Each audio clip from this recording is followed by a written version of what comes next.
This is One-on-One.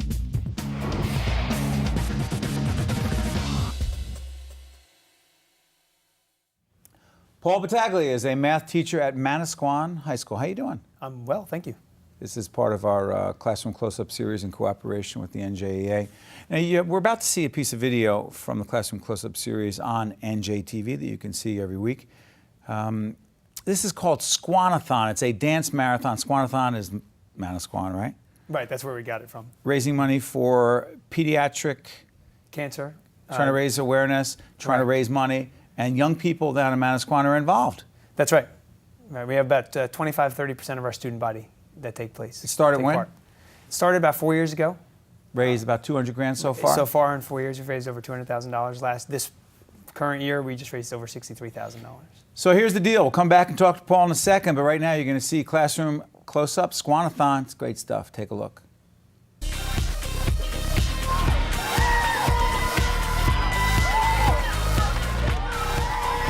It's 8 o'clock on a Friday night, and hundreds of Manasquan High School students pour through the gym doors, not for a sporting event, but for the 3rd annual Squan-a-Thon. The Squan-a-Thon is an amazing fundraiser where we raise money for local families who are affected by pediatric cancer.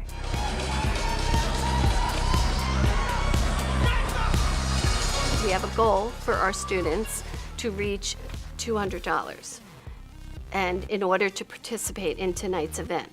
So they have all raised a minimum of $200. And some of them have gone far above that. I think my total this year is about $900. And in the past years, I've been a top fundraiser the past 3 years. I've raised about $1,000 or $900 each year. What you see in these students is a sense of accountability, that once they've decided to do this, they don't want to back out. They don't want to look bad. They don't want to quit. And you learn a lot about their resolve, things that you might not necessarily see, between 7 o'clock and 3 o'clock during the day. Some of the chemos make me lose my hair. Due to my hair loss, I've developed quite a cool hat collection though. This time around fighting cancer has been really hard on my family. My mom had to quit her job again, and we spent so much time driving back and forth to the hospital, I usually don't know what day it is. 5 years is an awfully long time, but I know in the end, it'll all be worth it. So if I can beat cancer, you can certainly get over failing algebra, not making the team, or your girlfriend breaking up with you, or vice versa. Whatever big, horrible problem you have, whatever it is, life always gets better. Thanks for listening, and have a great night.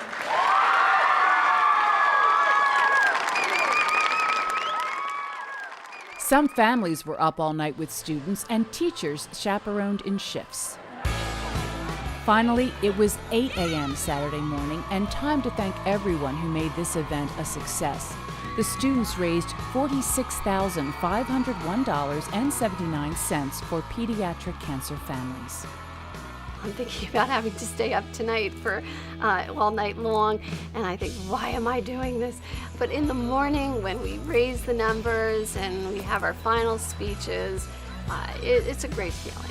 We thought that if we chose the right people that first year and really explained to them the mission and what we were trying to do and the kind of passion that we needed them to have, that it would create a snowball effect. And we kind of, went on a whim from there and just had a little faith.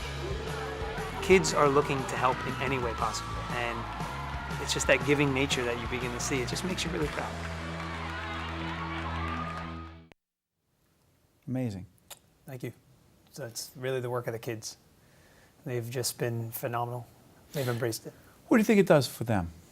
I think it gives them a sense of belonging. I think it gives them a purpose that they can set their sights on, stick to, and it gives them a goal. There's an end means that they're trying to achieve, and it gives them a greater sense of volunteerism. What's it do for you?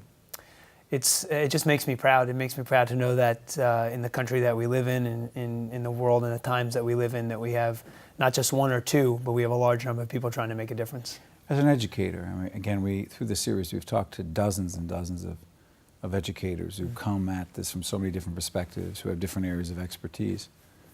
Your expertise is not in fundraising. It is not. But you're a good fundraiser. You're a good organizer. You're a good team leader.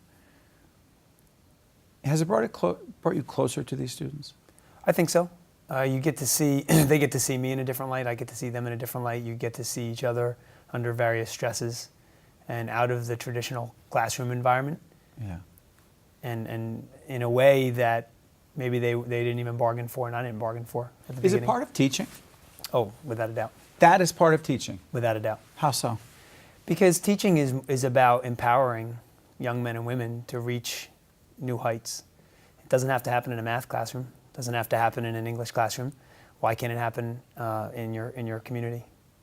You know, there's no reason why that can't happen. And so that's what we're trying to do. But the students who raise these dollars, they have to raise $200 minimum. Minimum $200. They could keep going if they wish. In what ways do they actually do it? I mean, they do it.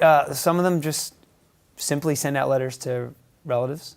Some of them need a little bit more assistance, so we set up canning dates at local supermarkets where they could bag groceries. This year, the committee who's in charge of planning it has talked about races, walks, car washes. So there's various ways that they could do it other than just pounding the pavement. yeah. The children, the young man we saw there, tell us about him. Justin, he's a fighter. He's a warrior. How old is he? Manasquan, he's now 11, I believe. Manasquan High School, our trademark is the Warriors. And his sister was that right there? His sister was one of our committee planners, and she was right there. Their whole family was right there, and he's battled his disease for about 3 years. How's he doing right now? And he's doing fantastic now. He's in remission. What do you? I was trying to, imagine what it might be like for those students and for him that night. What was it doing for him that night, you think? I think he was happy to tell his story. I think he loved being a part of the event. He loved being included. The prior year, we actually had some of his 6th grade friends at the event. And I think for any cancer patient, what they would tell you is they need support. And if they have support, they'll get through it. Final question before I let you out of here. To other educators, other people in school systems who see what you're doing and say, hey, that's terrific, but I can't do that. By the way, in the 4 years that you've been doing this, you've raised over $200,000 Right. To raise money for pediatric cancer. They say, hey, that's great for you, but I couldn't do that, you say? Then you're not doing enough. You have to do more, because it could be your child, it could be my child, and you'd want to know that people were doing everything they could out there. We owe? Do we owe? Do we owe it to try to do this? Without a doubt. And it's doable. It's very doable. The will is there. You know what? We didn't have a plan other than the plan to make this thing get off the ground. And now that we see the effect it's had, it's very doable. And for those who believe that high school students are simply too self-centered and apathetic to care about anyone else other than themselves, you say? Disagree. Yeah.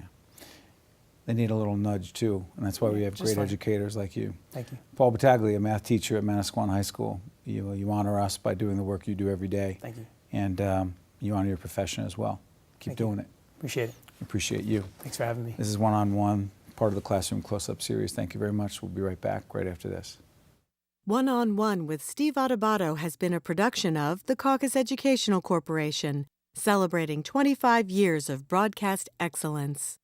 Funding for this edition of One-on-One with Steve Adubato has been provided by Sun National Bank, Qualcare Inc., New Jersey Manufacturers Insurance Group, PSE&G, Fedway Associates Inc., the Russell Berry Foundation, and by Cone Resnick. Promotional support provided by the Star Ledger and NJ.com, and by the New Jersey Business and Industry Association. Transportation provided by Airbrook Limousine. One-on-One with Steve Adubato has been produced in partnership with St. Joseph's Healthcare System.